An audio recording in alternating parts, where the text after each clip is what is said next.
नमस्कार दोस्तों, मैं अशोक आर्य स्वागत करता हूं अपने YouTube चैनल हेल्थ यात्रा में। आज हम बात करेंगे एलर्जी की। जब हमारा शरीर कुछ चीज़ों को लेकर ओवर रिएक्ट करता है तो उसे हम एलर्जी बोल देते हैं। एलर्जी एक बहुत ही कॉमन बीमारी है, लेकिन यह हमारी इम्यून सिस्टम मतलब हमारे रोग प्रतिरोध क्षमता को कमज़ोर कर देती है। एलर्जी हमारे खान पान में बदलाव, मौसम में बदलाव, पालतू जानवरों से जैसे विशेष फल फूल सब्जी आदि के सेवन से, जैसे धूल धूप धुआं खुशबू दवा आदि से हो सकती है, जिसकी वजह से हमारा इम्यून सिस्टम कुछ खास चीज़ों को स्वीकार नहीं करता, नतीजन हमें एलर्जी हो जाती है। हालांकि एलर्जी एक खतरनाक बीमारी नहीं है, लेकिन अगर ये लंबे समय तक बनी रहती है तो ये बहुत सी बीमारी जैसे डिप्रेशन हुआ, डायबिटीज हुई, अस्थमा हुआ, हार्ट प्रॉब्लम, आपको अल्सर एक्जिमा आदि बहुत सी बीमारी हो सकती है। अब एलर्जी हालांकि गांव में रहने वाले लोगों को कम होती है और शहर में रहने वाले लोगों को ज़्यादा पाई जाती है। और यहीं बच्चों और बुजुर्गों में एलर्जी बड़ों की अपेक्षा ज़्यादा पाई जाती है। अतः बच्चों और बुजुर्गों का बदलते मौसम आदि में विशेष ध्यान रखना चाहिए।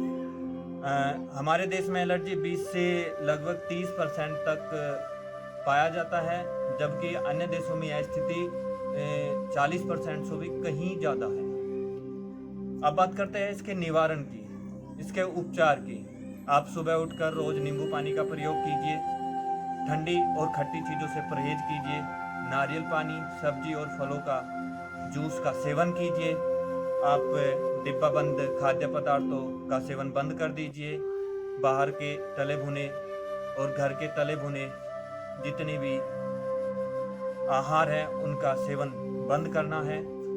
अपने भोजन में चीनी और नमक को कम कर दीजिए या बिल्कुल ही ख़त्म कर दीजिए। आप सोयाबीन का दूध लीजिए, उससे आपको बहुत लाभ मिलेगा। अब रोज़ कुछ दिनों तक 30 से 40 पत्ते नीम के पत्ते लेकर उन्हें पानी में उबाल कर पी लीजिए, जिससे आपको बहुत लाभ मिलेगा। परंतु उसके लगभग आधा घंटे बाद तक आपको कुछ भी नहीं खाना पीना है। दिन में आप आंवले के चूर्ण में हल्दी मिलाकर पानी के साथ सेवन कीजिए। रोज़ सुबह नित्य अरंडी के तेल को, जिसे कस्टर्ड ऑयल भी बोलते हैं, पानी या फलों के जूस के साथ मिलाकर पीने से भी आपको विशेष लाभ मिलता है। यदि आपको कहीं से अर्जुन की छाल मिल जाए तो उसे रात को पानी में भिगोकर रख दें और सुबह उसे अच्छे से छान कर गाढ़ा बनाकर पी लीजिए, उससे भी आपको बहुत लाभ मिलेगा। अब बात करते हैं कि ऐसे कौन से योगासन या प्राणायाम हैं जिन्हें करने से एलर्जी में लाभ मिलता है। सबसे पहला आसन शशांक आसन, वज्रासन की स्थिति में आएंगे और यहीं से अपने दोनों हाथों को श्वास भरते ऊपर की तरफ लेके जाएंगे और धीरे धीरे श्वास छोड़ते हुए आगे की तरफ।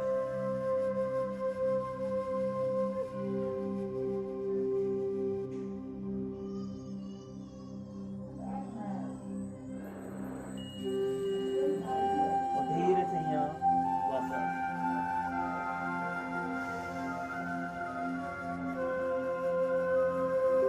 अब अगला आसन यहीं से मार्जरी आसन के लिए धीरे से अपने दोनों हाथों को नीचे रखेंगे, दोनों पैरों के बीच में लगभग कंधों के बराबर गैप, और यहाँ से श्वास भरते हुए अपनी कमर को नीचे की तरफ दबाना है और गर्दन को ऊपर उठाना है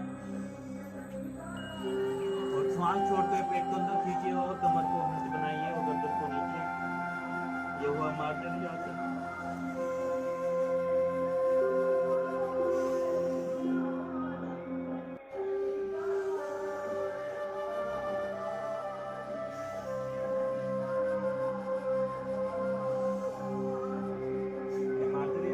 अब यहीं से वापस शशांक आसन में जाएंगे और शशांक आसन से ही भुजंग आसन की स्थिति। अगला आसन हमारा भुजंग आसन।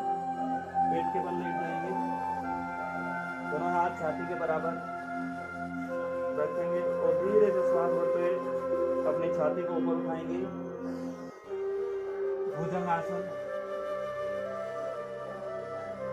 इन आसनों को कम से कम 3 बार आपको दोहराना है और धीरे से वापस सांस छोड़ के। अब यहाँ से धीरे से करवट लेते हुए अपनी पीठ के बल आ जाइए। अगला आसन उत्तान पादानासन। धीरे धीरे अपने पैरों को 30 डिग्री पर लेकर जाए, 30 डिग्री, उसके बाद 60 डिग्री और फिर 90 डिग्री पर अपने दोनों पैरों को लेके आए और अपने पंजों को अंदर की तरफ खींच के रखो। आप पहले इसे एक एक पैर से भी कर सकते हो और धीरे धीरे फिर वापस सांस छोड़। अब अगला आसन यहीं से ही सर्वांग आसन करेंगे। धीरे धीरे श्वास भरते हुए अपने पैरों को पहले ऊपर उठाएंगे अर्धहलासन या उत्तान पादन की स्थिति में 90 डिग्री कर, फिर उसके बाद धीरे से धीरे अपनी कमर को सीधा कर देंगे। ये हुआ सर्वांग आसन। फिर धीरे धीरे वापस बहुत धीरे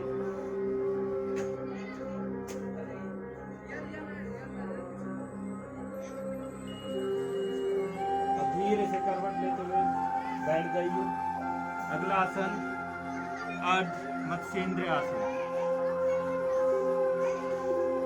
अपने राइट लेग को बेंड करके रखेंगे, एड़ी आपकी नितंब से लगी रहे और अपने बाएं पैर को दाईं तरफ लेके जाएंगे। सांस भरते दोनों हाथ कंधों के बराबर फैलाएंगे और धीरे से सांस छोड़ते हुए अपने दाएं हाथ को अपने बाएं पैर पर लपेटेंगे और अपने पंजे को पकड़ेंगे और पीछे वाला हाथ अपनी कमर पर लपेट कर रखेंगे और पीछे देखना है। अर्ध मत्स्येंद्र आसन। धीरे धीरे वापस सांस छोड़ के इस प्रकार यह स्थिति दूसरी तरफ से दोहराएंगे। सांस भरते धीरे से सांस छोड़ेंगे, पीछे की तरफ देखें, धीरे धीरे वापस। अब अगला आसन है शवासन। शवासन की स्थिति, दोनों पैरों के बीच में लगभग 1 से 1.5 फीट का अंतर, दोनों हाथ आपके शरीर के बराबर में हथेली या ऊपर की तरफ आसमान की तरफ खुली हुई और आंखें कोमलता से बंद। ये होगी शवासन की स्थिति। अब धीरे से वापस आइए, लेफ्ट साइड से करवट लेते हुए। अब हम बात करते हैं कुछ प्राणायाम की। प्राणायाम विशेष रूप से तो इसमें एक ही प्राणायाम को हम करेंगे जिसे हम नाड़ी शोधन बोलते हैं। पहले अनुलोम विलोम से अभ्यास करेंगे, उसके बाद धीरे धीरे धीरे जब आप अभ्यासी हो जाए तो उसे नाड़ी शोधन में परिवर्तित कीजिए। और एक क्रिया का हम इसमें प्रयोग करेंगे जिसे हम कपालभाति क्रिया बोलते हैं। कुछ लोग इसे प्राणायाम भी बोलते हैं। पहले कपालभाति का अभ्यास करेंगे, दोनों हाथ ज्ञान मुद्रा में पहली उंगली अंगूठी से मिली हुई दोनों घुटनों पर, और धीरे से श्वास को बाहर की तरफ फेंकना है। आपको केवल श्वास को बाहर फेंकने पर ध्यान रखना है, आपको अन्य कोई भी चीज नहीं करनी है।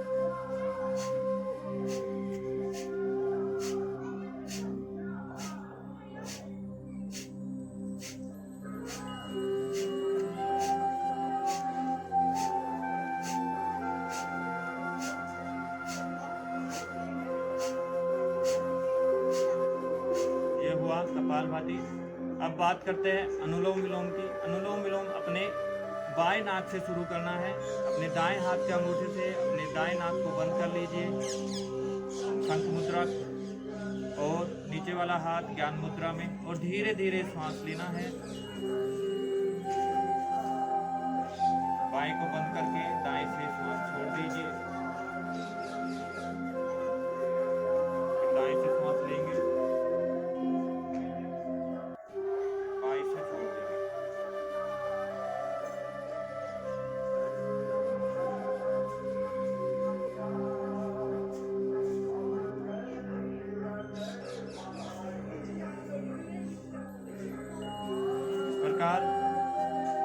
ये हुआ अनुलोम विलोम का अभ्यास। आशा करता हूं कि इस वीडियो के माध्यम से आपको जो जानकारी दी गई है वो आपके जीवन में लाभकारी होगी।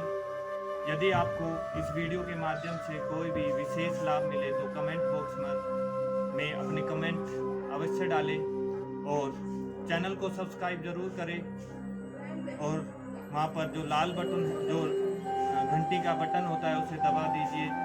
और इसी के साथ धन्यवाद बहुत बहुत।